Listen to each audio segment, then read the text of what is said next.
Welcome back. In our last module, we discussed formative assessments to support your summatives. Now, I'll share some ways to build a better rubric that you can use as a summative or a formative. Building any rubric can be very overwhelming at best. In this video, let's start by breaking down the parts of a rubric, types of a rubric, and what makes a rubric effective. So I'm going to use an example that we have in an article that you can grab as well. I'm going to use these to explain a lot of different types of rubrics, but first we need to know what are the parts that are going on here, right? So the first thing that you need to figure out is what are your criteria. I've talked about this in previous videos of sticking to 3 to 5 criteria, and that's over here on the left-hand side. That's the skill or concept that you really want to focus on. We're also looking at our proficiency levels, and that's along the top here. This could be something like meets, developing, emerging, and then of course on the other end you'd have maybe exemplary or something like that, right? And then we need to make sure that we're including descriptors in each of those categories. So that's what that criteria looks like under that particular proficiency level. Okay, so now we kind of get the basic gist of a rubric. And while there's so many different types of rubrics, and they are going to assess basically differently, those parts that we talked about are expected in each rubric. Okay, so the first one we're going to take a look at is the analytic rubric, which is the one I showed as my demonstration of the different parts. And this is typically what we think of as a rubric. We usually use it to assess artwork. This rubric is going to give feedback of strengths and weaknesses based on the descriptors that you have here.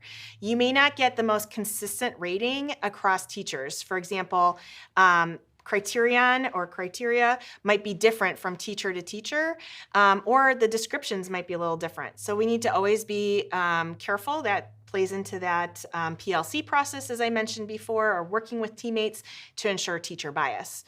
And of course, these criterion can also be weighted, so you can kind of take something here and give it more points or more worth than these two, for example.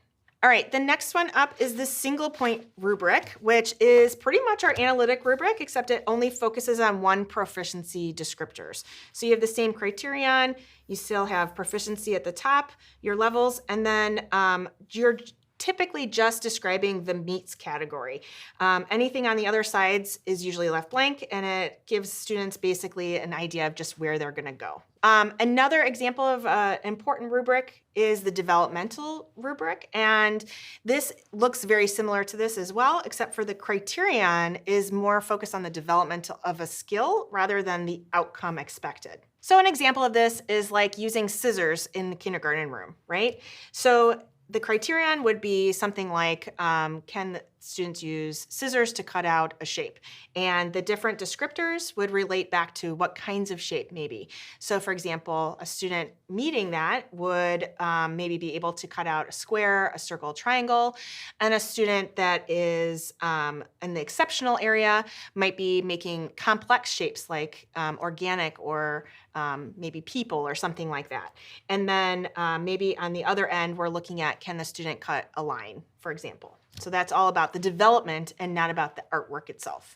Another example is our holistic rubric, and you'll notice that there's no criterion on here at all, and we're just looking at the artwork as a whole, bringing it all to one single point or single proficiency criterion, right? We're not looking at specific feedback for identified skills and concepts, but we're looking at overall achievement in the artwork.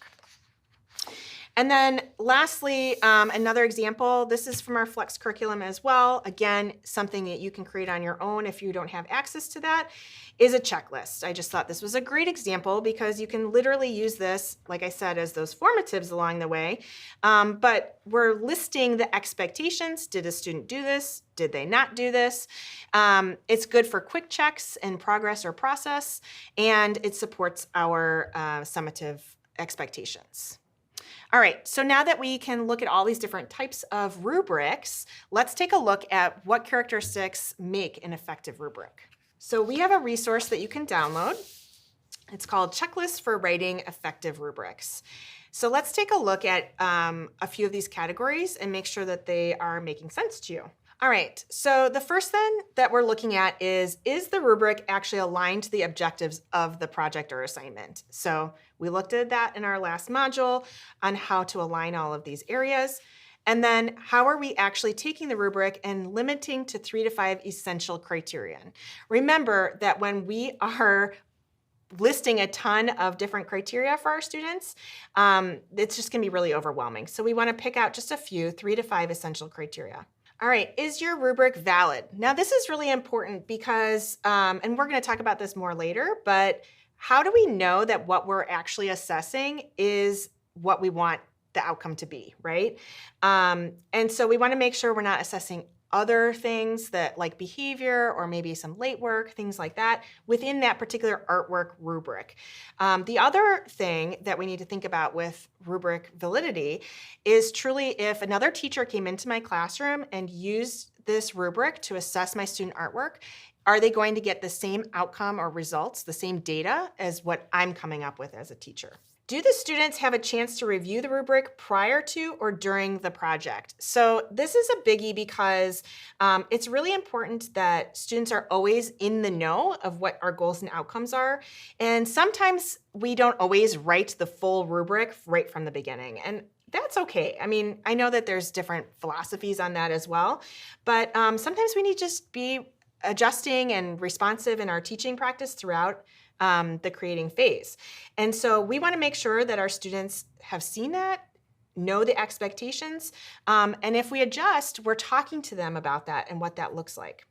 Are the rubric criteria clear and written in student-friendly language? As you may have noticed, I tend to write or talk a little bit more high level than what I'm talking to my students. I want to make sure that they're actually understanding what it is that I'm telling them or explaining to them, and also want to use language that I'm reinforcing in the classroom. So I'm not going to use language that doesn't connect with what they're actually learning. Are the rubric criteria clear and written in student-friendly language? That's really important, as well as if it's in positive language. We want to make sure that we are not punitive in our response to our students. We are reminding them that this is continual feedback, even if it is a summative assessment, right?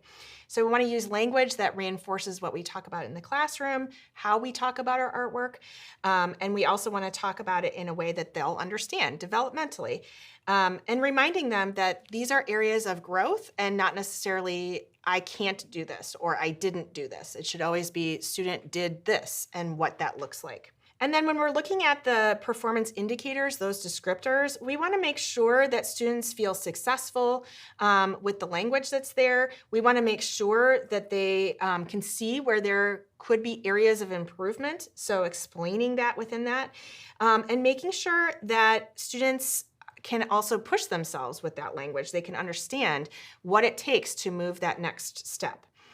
And lastly, we want to make sure that we're always leaving room in our rubric for student choice, self-expression. So we don't want to be too specific that doesn't allow space for them to be who they are because they're individual artists. And then focusing on our feedback for students to further their growth and learning. I often like to leave a space either at the end of each of my criteria or at the end of my rubric to provide some feedback, some written feedback to them to further their growth. All right, next up, let's take a look at some tips to actually designing a rubric.